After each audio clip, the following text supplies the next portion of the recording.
Hello everybody and welcome to the Thursday edition of Video Clips. And just a reminder, healthy holiday gifts from the Wellness Farm Kitchen, biscotti boxes and cookie boxes and kale chips and raw trail mix, and Del makes the best raw granola that you've ever tasted in your whole life. And of course, if you buy this stuff, it won't be in the building for me to eat, so it's a great idea for you to place your orders right away. All right, so we have two things I want to talk about today. One is COPD, or chronic obstructive pulmonary disease, or COPD. I don't know how much you guys watch television, and I don't watch much of it, but it seems like every 10 minutes there's an ad for medications for COPD, so I suspect there are a lot of people suffering with it. COPD is one of a group of chronic lung diseases that includes bronchitis and emphysema.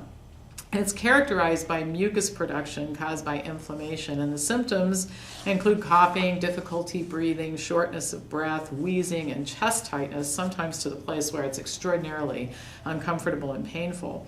Like most diseases, and I'm sure you know what I'm going to say about this, diet and lifestyle choices are the cause, and smoking in particular can cause irreversible damage to the lungs. But even so, a program of dietary excellence, exercise, and quitting smoking can improve the condition, even in those people who are fairly advanced.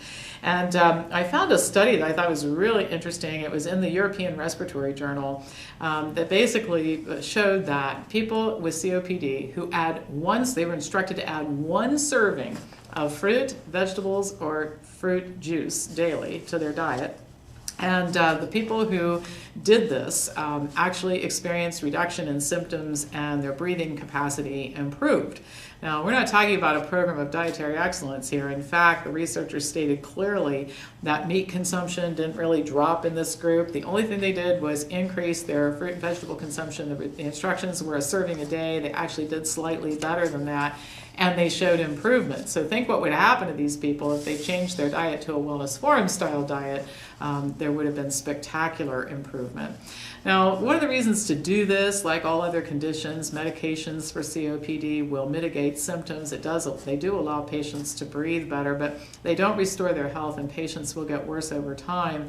And in the case of COPD, this results in increasingly diminished quality of life, because what these people can do gets to be less and less. I mean, even small exertion can cause excruciating pain, so they just do less and less over time. So all COPD patients should be counseled to practice dietary excellence, adopt an exercise program, quit smoking, and I can't promise that all of them would be without medication, but they certainly would require less of it. Their diseases wouldn't be progressing, and I think that they would feel a whole lot better.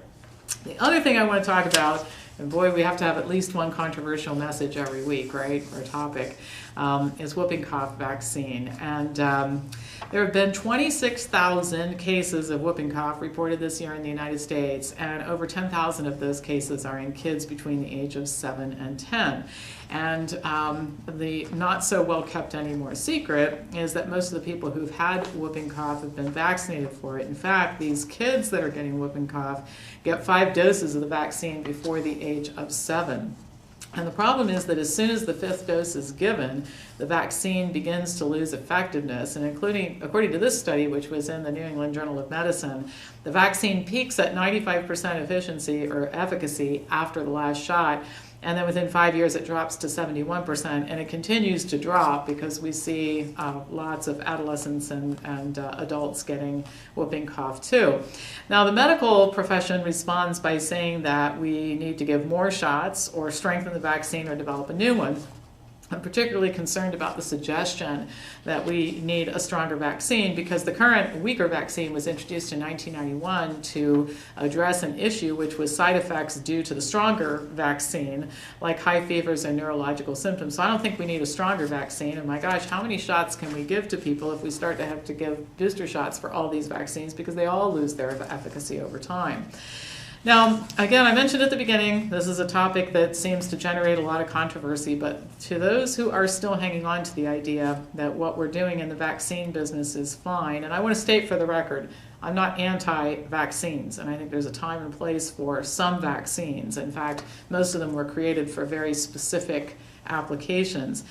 But the current vaccine schedule, which involves inoculating kids dozens of times before they go to school, and against diseases they're not likely to get, et cetera, et cetera.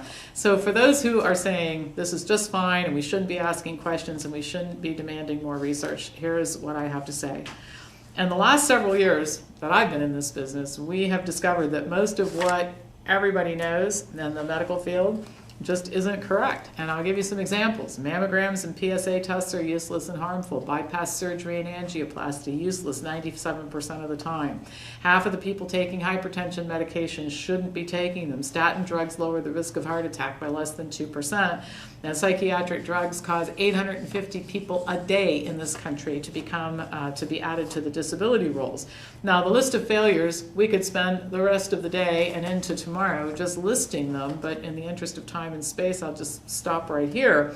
But I think you get my point. And so the people who are defending what we're doing in the vaccine business are basically saying that there is one area in which medicine is right, and it's vaccines. It represents the one protocol in which there are no conflicts of interest, the research has been reported accurately, and what we've been told is true. Now, I'm willing to admit that anything is possible, but I'm also willing to bet that that is not the case.